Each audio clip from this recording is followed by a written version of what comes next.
ప్రీతోస్మి కృతమాతిథ్యం మన్యురేషోపనీయతాం తరతే కార్యకాలో మే అహశ్చాప్యతివర్తతే ప్రతిజ్ఞాత మయా దత్తానస్తాతవ్యమిహాంతరే. మధ్యలో ఆగడానికి వీల్లేదు నాయన, నేను వెళ్ళాలి.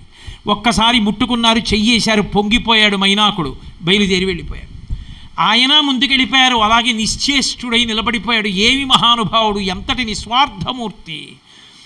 ఇంతలో ఇంద్రుడు వచ్చాడు. తన రెక్కలు తెగ నరుకుతాడేమోనని బెంగబెట్టుకోలేదు. పోతే పోని రెక్కలు, ఇంతటి మహానుభావుడికి సాయం చేయడానికి పైకొచ్చాను, చాలు నా జన్మకనుకున్నాడు.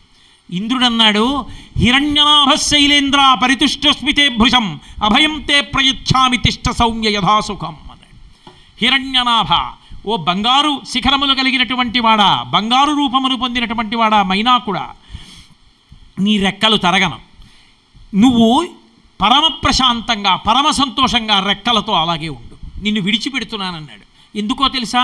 పరితిష్టోస్మితే భృశం అభయం తే ప్రయచ్ఛామి తిష్ట సౌమ్య యథాసుఖం. నీకు అభయం ఇస్తున్నాను. ఎందుకు ఇస్తున్నానో తెలుసా?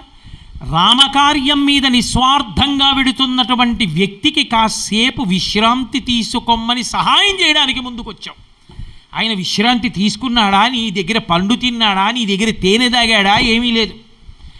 ఆయన వెళ్ళిపోయాడంతే.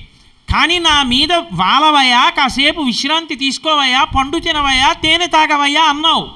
ఆ మాట అన్నందుకు నీ రెక్కలు తరగను, విడిచిపెట్టేస్తున్నానన్నాడు.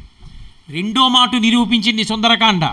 రెండో మాట నిరూపించింది పునాది కిష్కింధకాండ నుంచి లెక్క పెడితే.